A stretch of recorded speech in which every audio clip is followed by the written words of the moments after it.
So, this morning, break out your ESV big old fat study Bibles. Okay? Let me know when you got your Bibles. Sorry, there's a bit of a glare there. Let's see if we can't take care of that glare. I gotta get my drumsticks somewhere. Okay, drumsticks. Here it is. Kickstand. Apologies to all y'all motion sickness folk. Okay. Monster truck logo there. Hey, look at that, he survived.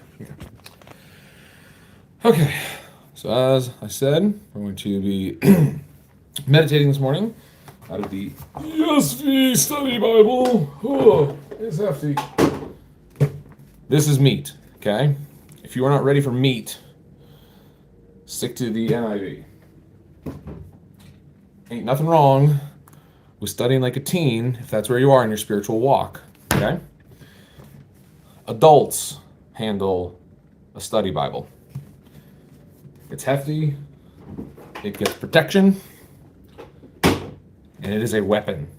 This is a sword that we use to fight the adversary. So, sword drill, Proverbs 25:28. Okay, and if any of you want to use your digital devices and beat me in this sword drill, a race to find Proverbs 25:28, I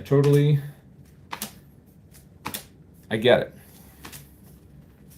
I'm all about efficiency. So, there's Isaiah, okay, Ecclesiastes is getting close to Proverbs. Hit Proverbs, what did I say, 25:28. All right, 25:28. You ready for this? This is one of my favorite verses out of the entire good book. Proverbs 25:28. A man without self-control is like a city broken into and left without walls. May the good Lord add a blessing to his teaching.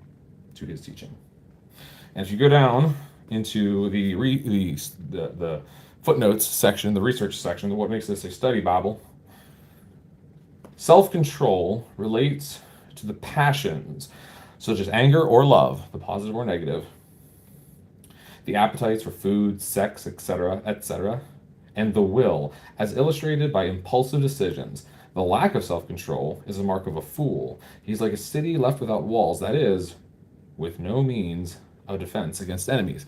However, I want to push back against whoever drafted that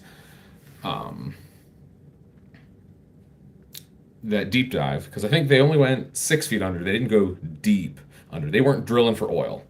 They were just trying to resurrect the dead. So if we dive deeper, if we really drill down on Proverbs 25:28, let's think about this. Self-control says, I believe in myself. I am going to grab that horse by the reins and I'm going to force that bucking bronco to go where I want it to go. I'm going to put my walls around, I'm going to have my stable, and my Mustang will be broken. I will take control. However, that is not the kind of Christianity that I want. I don't want to be the Christian that reins the Mustang in, that tries to take a passionate, bucking bronco, instead of allowing my Mustang to run free like spirit. Hello, Jackson. The time is 5:30 a.m. There are 3 entries for today. The first one is an all-day event called NPC Payday. Oh, Then, at 7:15 a.m., you have Take Anastasia to Daycare. Right. Then, at 2:45 p.m., you have Clemens. Currently in East Freedom, it's 10 degrees with rain. Wait. Today, there'll be snow showers, with a forecasted high often and a low of -6. No, I should be off. Did you hear about the baby cats who loved doing pranks? They were just kidding around. You have one task. Today at 11:22 a.m., visit Knowlton's. Have a great day. All right, playing Pedal's music video, featuring real robots, Conte on YouTube Music.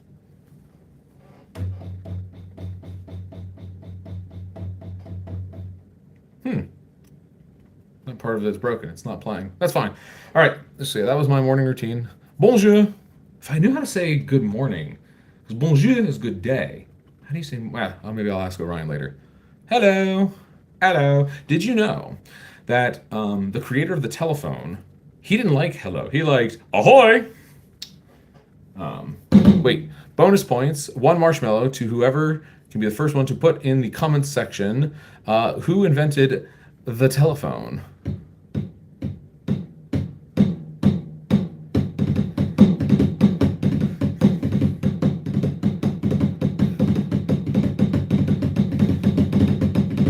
Oh, you're out of time. It was Alexander Graham Bell. So Bell wanted ahoy to be how you answered the telephone, but no, alas, we. Oh, there it is.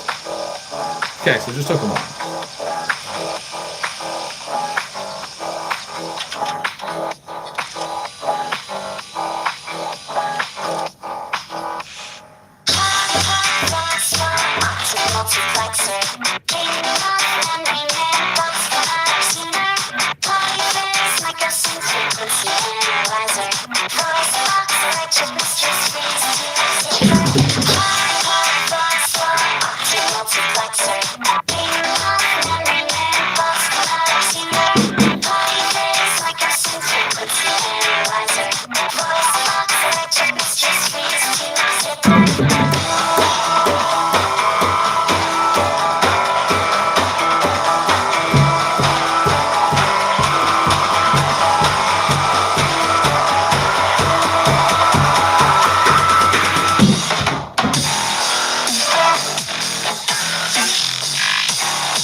Where do you live?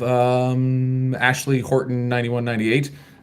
If you pay for the shipping, and my wife agrees, you could potentially have yourself this very beginner set that I'm playing on right now.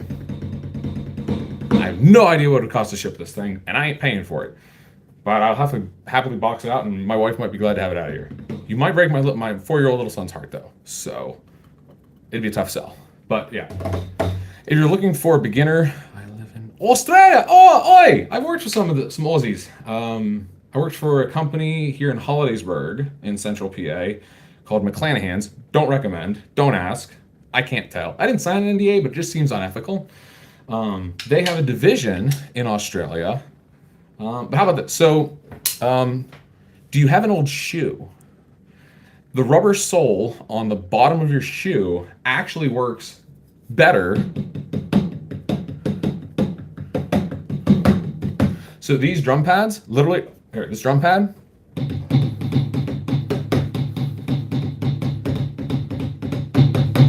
is just rubber. So, I don't have any old shoes near me. Un minute, s'il vous plaît.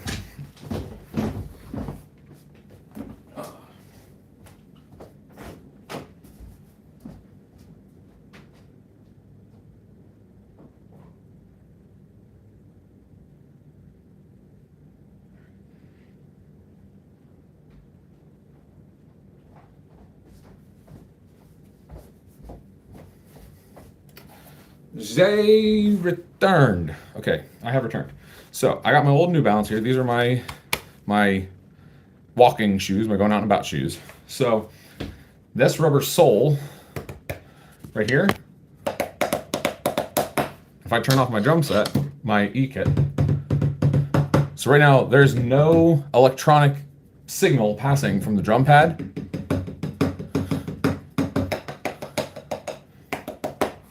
And you see how like the sound's almost the same?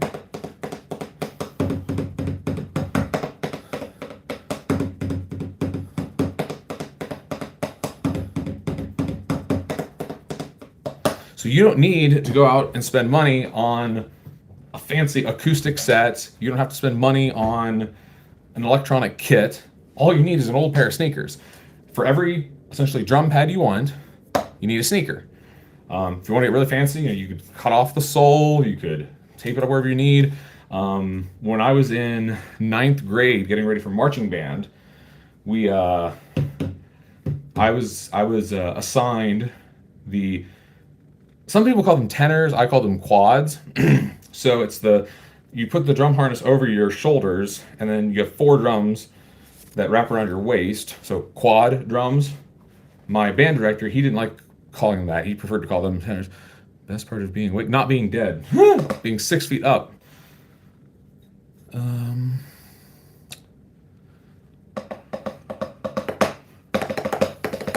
So then once you have your drum pad, obviously you need drumsticks. If you have no sneakers, you can't afford drumsticks, I have good news for you. If you've got hands and a belly, you have a makeshift drum.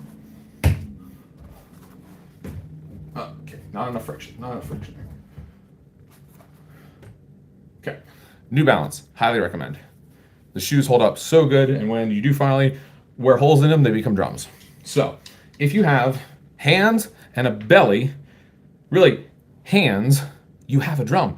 You can clap. Because the first part of being a drummer is being able to feel the beat. Not only feel the beat, but keep the beat.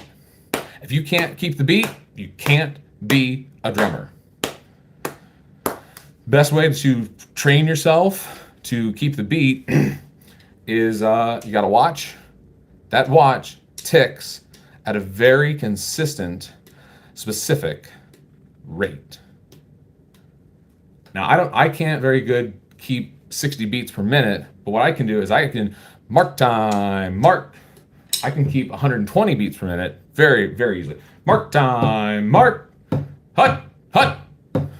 So I know that this right here is right about 120. So half that would be 60. So 1 second.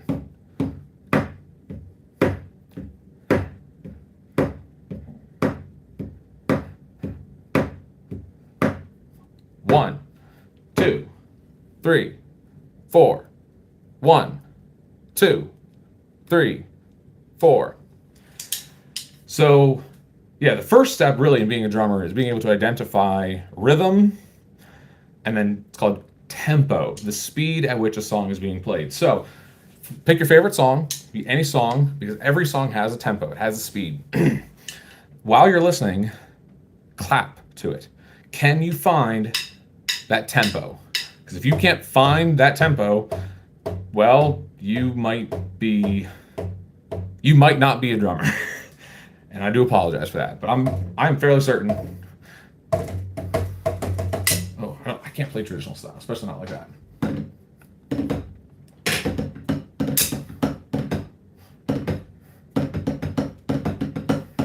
Oh, hey, New Balance. All right, you're done. You've done enough product placement. They didn't even pay me for that. Those greedy devils.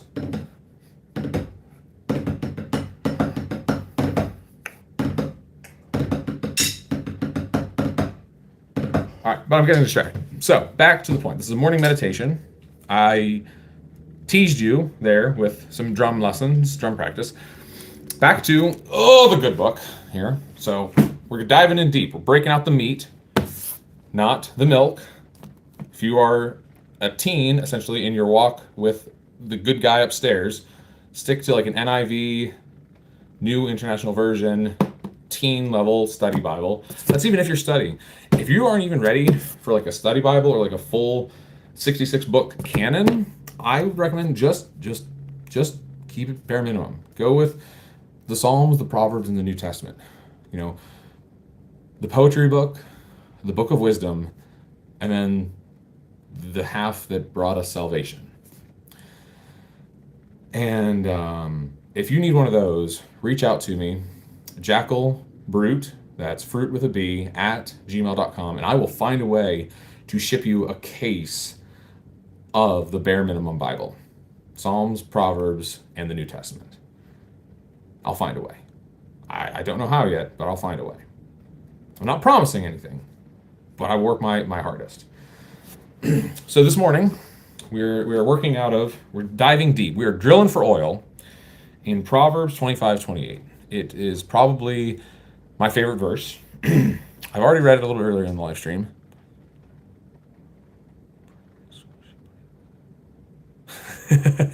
Dum dum dum dum dum dum dum dum dum dum dum dum dum dum.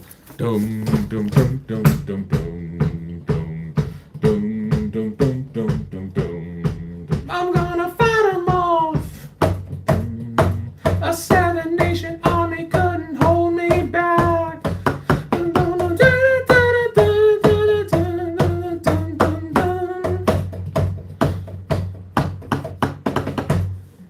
Yeah, Seven Nation Army is a great song. I can actually play Seven Nation Army. Doom, doom, doom, doom, doom, doom, doom. I can prove it. Hold on. Let me wait. Hold on. That's in my daughter's room. I don't want to wake my daughter. I can't go get my guitar at the moment. But yeah, I can play Seven Nation Army. And as for the drum part, no, I don't know what the original drummer did, but I can fill in what the Jackal beat would be. So, I mean, remember, the main part of being a drummer is keeping that tempo. Never waver, never stop. Don't you dare drop that stick.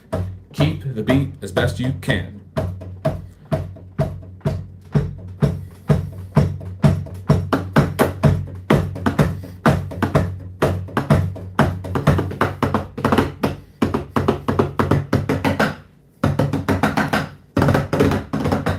I sped up. All right, I flubbed there. I sped up. Happens. I get carried away. But no, you're distracting me because my drums are right here. You're distracting me. Let's get back on home base here. Proverbs 25:28. A man without self-control is like a city broken into and left without walls. And if you rewind and go back to the start of this live stream, I read the bottom part here in the study Bible with the footnotes where the footnotes to me in at least to me in this ESV study Bible, they can't go fully. They're not drilling for oil. They can't go the full depth of what God's word gives to us, but they can go 6 feet under. They can resurrect a dead human from the grave. That's what I believe. You know, the point of this book, because all this is a book. It's paper, it's ink, it's leather. It's physical. It's not spiritual. But this is the closest we can get to a physical representation, a physical manifestation of the spiritual. Bonjour. So we do the best we can as humans, which I believe we are spiritual. We are a soul with a body, not a body with a soul. You have to focus. Like for me, when I think of who is Jackson Brumbaugh, who is Jackal Bruit at his core, I am a soul that has an eternal resting place waiting for me. And the choice is mine on this side of the pearly gates, whether I make the choice to walk the narrow and difficult path that leads to paradise, or walk the way that is wide and easy that leads to destruction. Because if you compare your finite, hopefully 80, 90, maybe even 100 years on this life, if you compare that to eternity, forever, I'm a mathematician. I can guarantee you that the limit as at m, any big number, b, big number divided by infinity, that limit approaches zero. So however great a life you live, however monumental a life you live this side of the pearly gates, if you believe in eternity, then you best seek the answer for a good eternity. And it is on faith that I take this book here, or this book, or the bare minimum of Psalms, Proverbs, and the New Testament, a book of poetry, a book of wisdom, and the half of salvation. I take it on faith that it's giving me the roadmap to walk that hard and narrow and difficult tightrope. And there's so many distractions that, like, you got to put your horse blinders on. And here's my horse blinders. So that's where I'm coming from here. Where when we dive deep, let's flip this on its head. So a man without self-control. Well, if you don't have self-control, who is in control? Potentially a hacker could be in control. Potentially an enemy could be in control. It could be somebody who doesn't have your best wishes at heart. And you don't know. There's no way to know somebody else's heart. You can judge someone's actions. This is actually something that a really wise young future pastor, Mr. Pasteur, actually opened my eyes to here just a week or two ago. Mr. Pasteur, future pastor, coincidental, I don't believe in coincidences. He opened my eyes to the fact that, yeah, we don't judge people, we don't judge the soul, but we can judge an action, because an action now exists in time. It's become something finite. We are infinite. Food that's better home. Oh my goodness. All? Every? My wife's a chef. Like, yeah, you want me to say, like, if I could pick, if I could pick something that she's gonna make or something that we buy from the store, the homemade is cheaper, it's healthier. It like the only thing that store bought has over the homemade thing is the convenience factor, the time factor. Like you got to put in less effort, but because of that, there's the drawback. So it's going to cost you more money. Probably not as healthy. You can't really guarantee what all's going into it. So yeah, like I'll flip that on its head. I'll push it back to you. You tell me a food that's better from the store. That's better not homemade. Yeah, I mean, yeah. There, I'll flip that. And it's a great segue because we're going to flip this on its head. So, as Proverbs 25:28, part A says, a man without self control. Stop. A man, a human being, a soul without self control. Okay? So that means that that soul has given up control. So, who is in control? Well, there's two options. If we look at the soul as a spiritual entity, it could be that the Father above is in control, or it could be the adversary that walks among us, the father of lies, who lurks like a prowling lion waiting to devour you. Is that who you want to be in control? I don't think so. Jesus, take the wheel. That's who I would want to be in control. You know, the man that came here, walked among us, lived a perfect life, I believe, was born of the Virgin Mary, raised by Joseph the carpenter, waited until he was 12 years old to start preaching, waited another 18 years until he was 30 to really hammer home his ministry, and then gave us 3 years as recorded by Matthew, Mark, Luke, and John. And if you would like my English thesis that got me out of high school, or that I wrote in high school, I will happily publish my thesis to share with you the textual criticism, the validity of those four Gospels of Matthew, Mark, Luke, and John. And it is bonkers the amount of historical evidence that we can provide to the validity. I'm not trying to argue that Jesus is Christ, Jesus is Lord. That's between you and whoever you call God, whether that be a false God or, in my opinion, the one true God, and there is only one true God. That is the objective truth that I live by. I believe in one objective truth. I believe there's one axiom in life that I live by. One thing that is true because it is true regardless, and that is Him. And He gave us the book. He gave us this book, and He's given us many wise teachers. And a wise man, a wise human, seeks wise counsel. So, where was I? Jesus, 3 years, raised by Joseph, born of the Virgin Mary, walked among us. Emmanuel, here we are, Christmas time. It's on what we believe. Yeah, so what you believe is between is between your soul and whatever you think lies beyond eternity. Because I can't remember the exact verse. I'll leave it as an exercise to the listener to go to your favorite AI chatbot or to your Google or to your Siri, Safari, and ask, what's the Bible verse that mentions that God has placed eternity in our hearts? I'm pretty sure it's in there. It's somewhere in the 66 canon that it says, the Lord above has placed eternity on your heart. Which to me says, we all acknowledge that there's more to existence than the physical four walls that we live in. The up, down, the upright, the in and out, the up, down, the left, right, the time. There's more to that than the four dimensions. There's a fifth dimension. There's the spiritual. And we, as long as our soul is bonded to this physical being, we can only glimpse that fifth dimension. And that's what blows my mind. Like, wait a second. So I believe what I just worked through logically is that there must exist at least a fifth dimension, a spiritual dimension, a supernatural dimension that can impact the 4 dimensions we live in: the X, the Y, the Z, the T, the time. So there's X, Y, Z, T, and then S, the spiritual.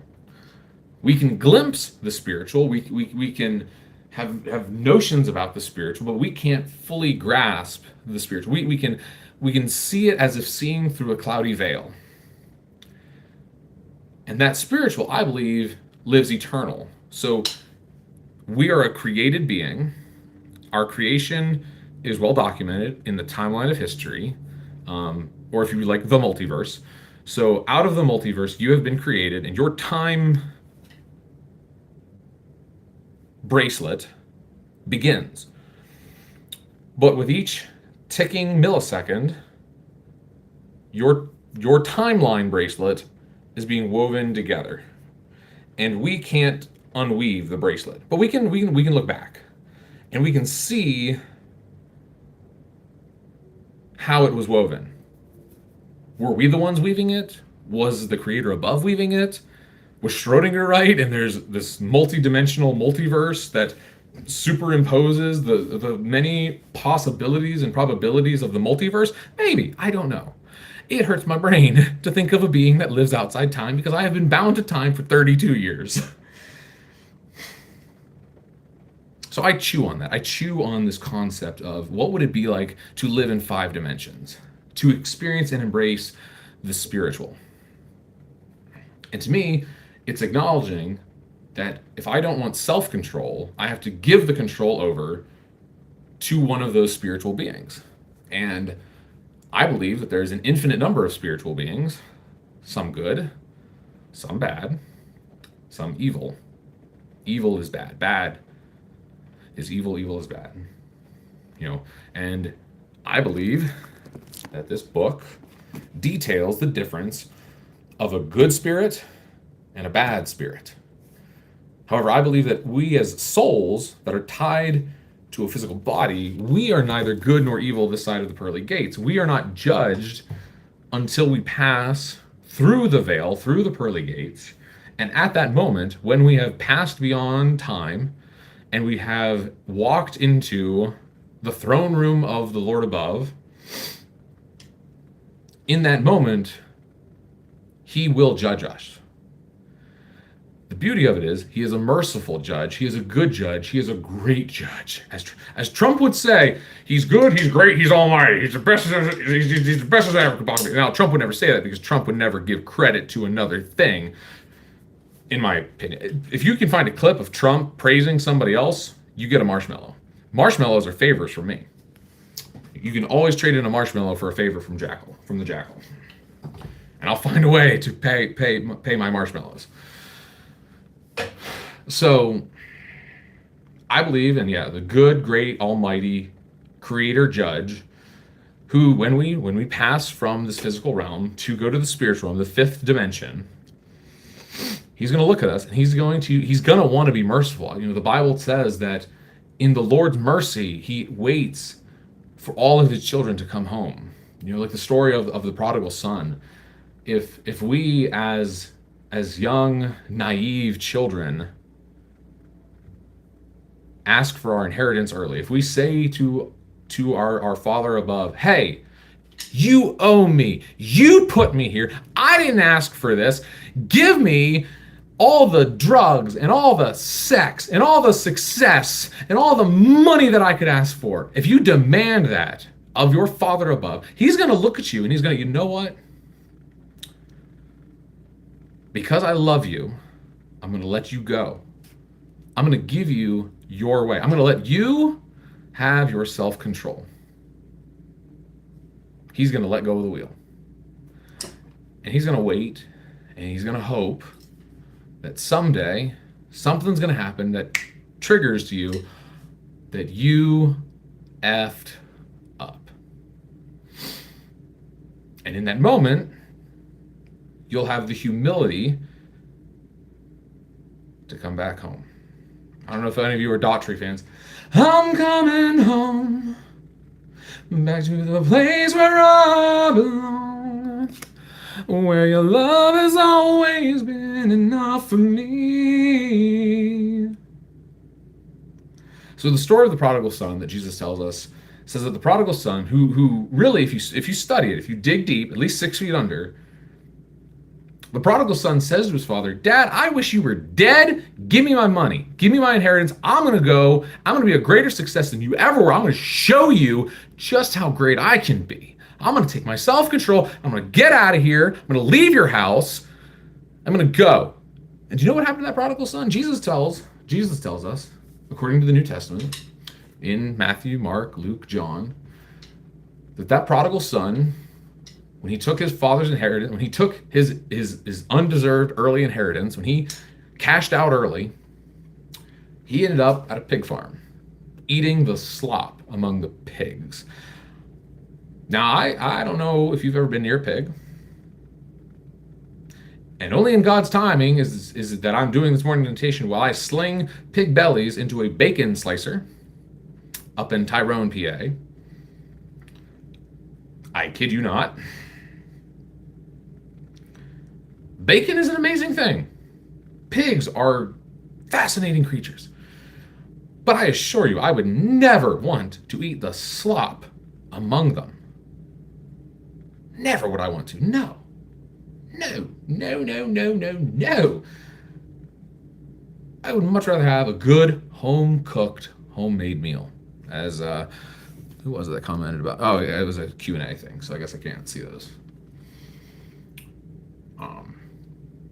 Yeah. So there he is. He's hit rock bottom. He's eating the slop among the pigs, and it occurs to him, you know what? I've hit rock bottom.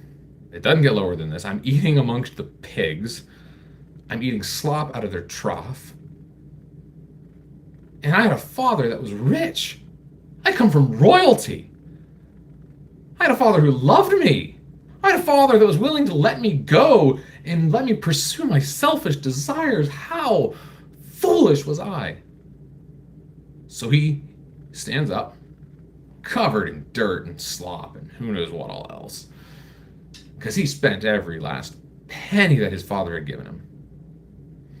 And he walks the long, narrow, hard path home. And wouldn't you know that as he reaches the edge of the father's property, that father was standing from the porch, scanning the horizon, always hopeful that his son would return. In the moment, literally the second that his son was visible, that father drops everything, takes off his robe, kicks off his sandals, and runs full bore sprinting to his son. And any parents out there, I have two children myself, 4M and a soon to be 2F. Always F, soon to be 2. And yeah, if I play out in my head that one of them here in 14 years, in 16 years, one of them looks at me and goes, Dad, you know that college fund that you've been saving up for, that you and Mom have been adding? And they're like, you know what, I want to go out, I want to start my own business, or I want to go gamble it away in Vegas, or I want to bet it on the ponies. Okay, it was your money. We earned it for you. So go ahead, see what you can do. I'm hoping for the best. And if they hit rock bottom and they come home, because I'll be keeping tabs on them as best I can. I'm a software developer. If you put anything on the internet, I'll track you. I will track you down. I will find you. And yet, the very second they want to come home, I will sprint to hug them. And that's what this father did. That's what the father did. The father sees the prodigal son off in the distance. He unloads every burden, every concern that he's been carrying. He strips off his robe, he takes off his sandals, and he sprints out into the fields, through the fields, to embrace his prodigal son, the son that was dead and now is alive and has come home and is returned. So arm in arm, they walk back to their house, and the father says to his servants, not his slaves, his servants, servants, you know that fat pig? Butcher it. Butcher that hog. We are having a feast. It is party day today. Everyone gets like, if you're not part of the cooking staff, you get off work early, prepare the party. We're going to have the best wine, the best food. We're going to have an amazing time. Break out the fireworks, let's go. And then we learned something. There's a twist. Turns out there wasn't just one son. There was a second son, a son that stayed. The brother of the prodigal son. And the brother of the prodigal son, he has been watching. He's been staying by. He's been tending the fields. He's been managing the finances. He's been keeping an eye on the servants. He's been second in command of this household. And where's his feast? Where's his fancy robe? Because I forgot to mention, the prodigal son, he gets a fancy robe and a big ring and all these gifts, and he gets a party. And what? How is that fair, Father? How is it that I, who have been slaving away and helping you, being your right-hand man, where is my gift? The father, in complete patience, says to him, well, son, don't you realize that your brother who was dead and gone has come back to life?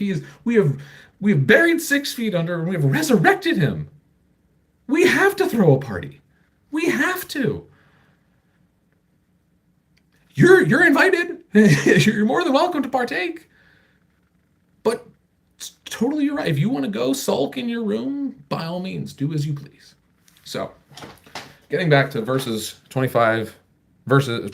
chapter 25, verse 28.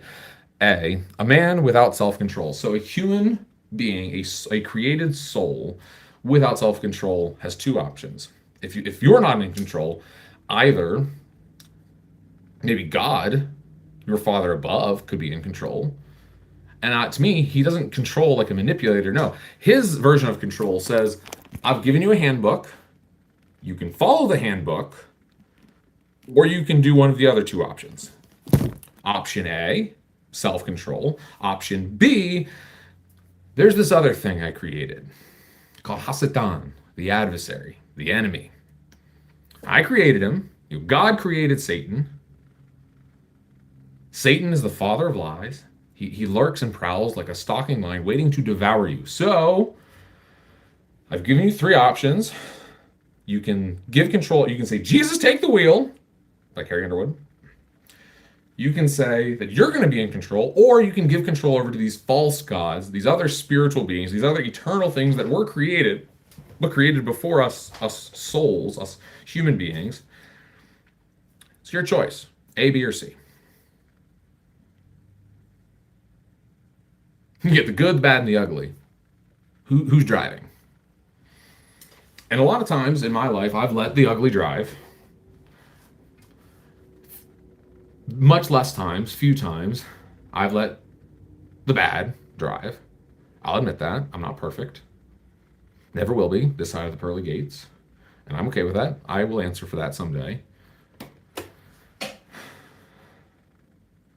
But I believe that, when we are told here in Proverbs 25:28 that a soul without self-control is actually the ideal. You want to give up self-control and instead give control over the Lord. Give everything over to the Lord. Give everything over to this good, great, almighty creator judge that is someday going to weigh your heart. But perfectly. He's going to weigh it perfectly. You won't have to answer a single question. It's not like when you go to the earthly judge and you have to present your case, you have to provide evidence, you probably have to hire an attorney. No, none of that. The good Lord will look at you as you pass through the pearly gates. He'll smile. Or he'll cry. Because you will be separated, the sheep from the goats. And I can't remember which is which that it talks about in Revelation. I think it's the sheep will spend eternity. The Lord will smile upon the sheep that come through the pearly gate.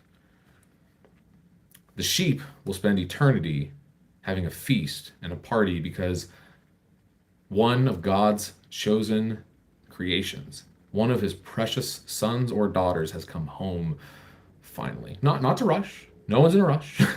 As we discussed earlier, the limit approaches 0. So even if you have 120 years, as God has numbered our years to be, no human shall exceed 120. Even if you hit that limit of 120 and live Life to the max, the fullest. You have the best, most amazing, godly life you possibly could walk. You are next to Jesus on godliness. It still won't compare to the eternal infinity of feasting and bliss that awaits us with God and our fellow sheep. Or you can be a goat, walk through the pearly gates, and God will cry. Because as a perfect judge, he has to watch, and it's going to rip him apart. As you say to your creator, God, I'm in control. I don't think that lake of fire is going to burn me. Watch me. And you as a goat, sorry, not you, those goats, I'm not saying you're a goat. Hopefully you're a sheep. The goats are going to say, Lord, you're not my God. I'm going to the lake. Lake of fire. Please. Can't have a lake of fire. It's probably beautiful. Because goats buy into the lies. They buy into the adversary. They are caught hook, line, and sinker. They took the bait and they ran with it. So the goat runs into the lake of fire by choice. Let's look at part B. So if you are a soul without self-control, then you're like a city broken into and left without walls. So if we're looking at this from a good perspective, a godly perspective, if you've given control over to him, that means that God came in, cleaned up your city, and it is so spotless. No criminals, no drugs, no vices, no pain, no suffering. It is so blissful. Who needs walls? You can leave your car unlocked. No one's going to take anything. Wouldn't you want that? Isn't that the kind of city you'd want to live in? A city without walls? That your walls, your barriers have come tumbling down like the walls of Jericho? That you don't have to put up a facade, and act like somebody that you're not? Doesn't that sound peaceful? Sure sounds peaceful to me. So that concludes today's deep dive meditation on Proverbs 25:28. Probably my favorite proverb. Has been my favorite proverb for a long time. Don't feel like you need to go out and get a meaty, hefty, ESV, thick study Bible. Don't even feel like you need to go out and get a teen study Bible that's NIV, New International Standard Version. No. Really reflect, self-evaluate, and maybe all you're ready for is the bare minimum. You can handle a book of poetry and Psalms, a book of wisdom and Proverbs, and the story of salvation found in the New Testament. Let this time of the Christmas season that we reflect and celebrate Emmanuel, God with us. Let this be the time that you say, you know what? I'm at least going to get one of them books, them bare minimum Bibles in my collection. Maybe you don't even read it. Maybe you know where it is. It's kind of just on the shelf. Because my hope and my prayer for you is that someday you'll feel a tug and you'll open it. And somehow you'll flip it open to a page that, you know what, that verse in Luke speaks to me. One of my favorite verses out of Luke is chapter 12, verse 48, 1, 2, 4, 8. It's an exponential progression. It's how easy for me to remember. Easy for me to remember. And here, I don't want to misquote. So we're going to go to the Teen Study Bible here. I'm going to sword drill. Hold it by the spine. 1, 2, 3, go. So let's see who can get to Luke 12:48 first. So if you want to, you'll all have copy paste. You're lucky. I can't copy paste right now. I'm on camera, but no one's listening to me. 12:48. Here it is. Okay. But the one who does not know and does things deserving punishment will be beaten with few blows. From everyone who has been given much, much will be demanded. And from the one who has been entrusted with much, much more will be asked. If you've got talent, people are going to pull you in every direction. If people find out that you're a drummer,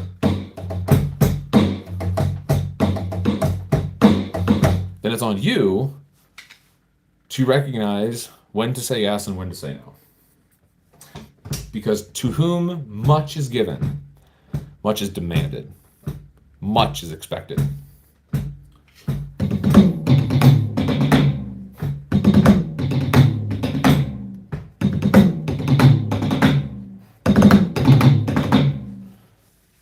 So, I'm going to close with a couple minutes here of drumming. It is 6:11, so my alarm is going to go off here in about 3 or 4 minutes. That tells me that I have to go wake up my little son to get him down to the bus. So let's see. Let's go with 7. I don't know what sound setting 7 is here on the diddums.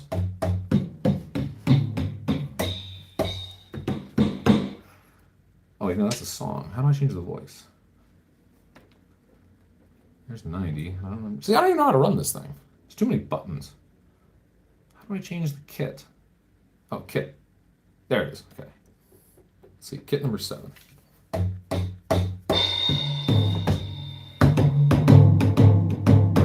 Wow, that's loose. That's dead and hollow. But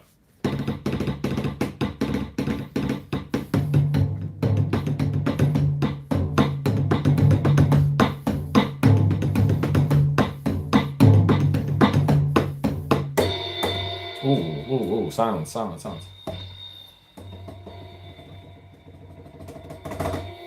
so I have 2 crashes. I don't have a ride.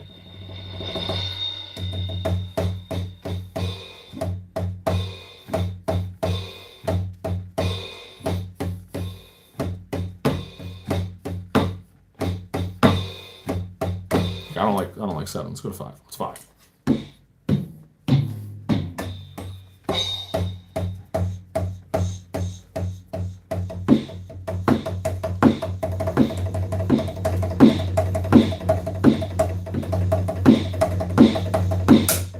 Yeah, I can get behind that.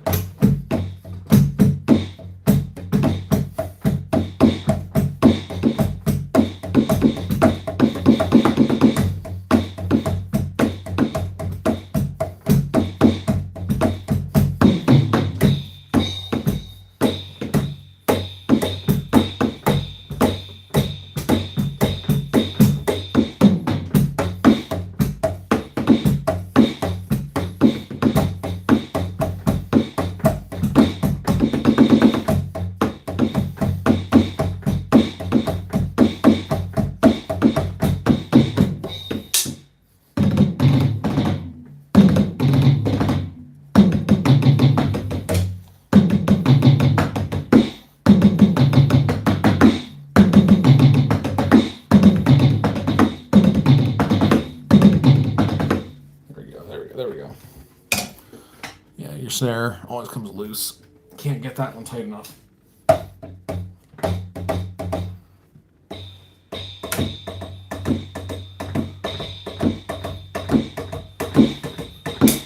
Alright, let's just finish on a rock kit. Let's the very first prime number 2, the only even prime. Let's see what that sounds like.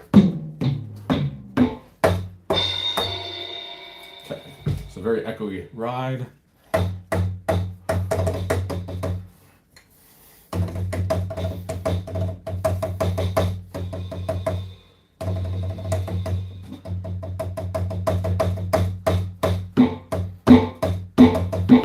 Whew, that is a terrible snare. That's a snare.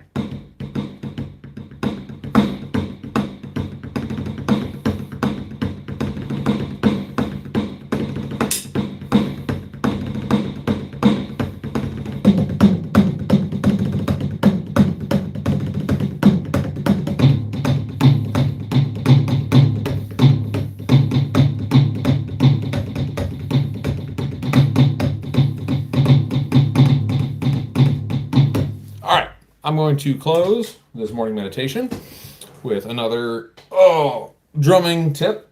Get your sneaker, get your drum pad, You can't afford an old sneaker, get your belly. If you can't afford a drumstick, use your hand. In order to be a drummer, you got to be able to work the wrist. So if you have a drumstick, I want you to hold it with thumb and pinky out. I just want you to spin your, or, better yet, just grip it like a fist. Spin, loosen that wrist, shake it, shake it, shake it. That's good. We're just gonna focus on your dominant hand. So for me, that's righty. If for you, that's lefty. Fist grip your stick right in the middle. Shake your hand, get your wrist loose. So I'm gonna do this lefty. Go ahead and take the back of the stick and your sneaker, your drum pad, and I just want you to tap along with me. 1, 2, 1, 2, 3, 4. 1, 2, 3, 4. Okay, we're gonna slow it down. 1, 2, 3, 4. 1, 2, 3, 4. And I just want you to keep doing this for as long as you possibly can. Exercise that wrist, even after we conclude today's morning meditation with me, the Jackal, Jackson C. Brumbaugh of Central PA. 1, 2, 1, 2, 3. Mark time. Mark. I do believe that this is about 120 beats per minute. So that is tempo. The speed at which I'm playing is 120. If you can't handle 120 for as long as I can, because I'm still going, not exactly perfectly, I know I'm missing a couple, then switch it to 60. See how long you can keep 60 going. And 60, all you have to do is find a clock that has a second hand, a digital clock that displays seconds. Every time that number changes, hit your practice pad. 1 and 2 and 3 and 4. 1 and 2, 3 and 4. 1 and 2, 3 and a 4. 1 and a 2, 3 and a 4. 1 and a 2, 3 and 4. 1 and a 2, 3 and 4 and 1.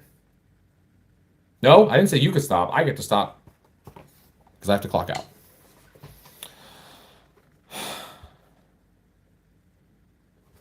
What was that hymn I was practicing earlier? Hold on.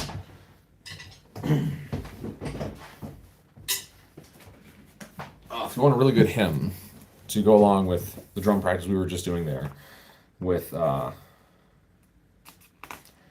we'll conclude with hymn 749 out of the Worship and Rejoice hymnal by the Hope Publishing Company. Hop on over to my keyboard. Let me get you situated. Okay. Let me get. Why are you tipping over? Why are you unstable? You have 3 legs, which by multivariable calculus says that you have the most efficient number of legs needed to define a flat surface, as Dr. Juan Gil taught me. All right, so we will be concluding today's morning meditation listening to hymn 749 out of the Worship and Rejoice hymnal. Find it again. My hymnal doesn't want to stay open. Okay.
1, 2, 3, 4. In.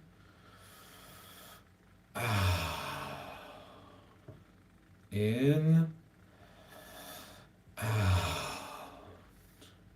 In.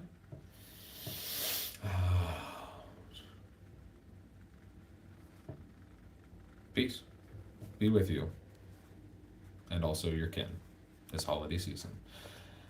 May it be a happy and healthy time for you and all those involved. Travel safely.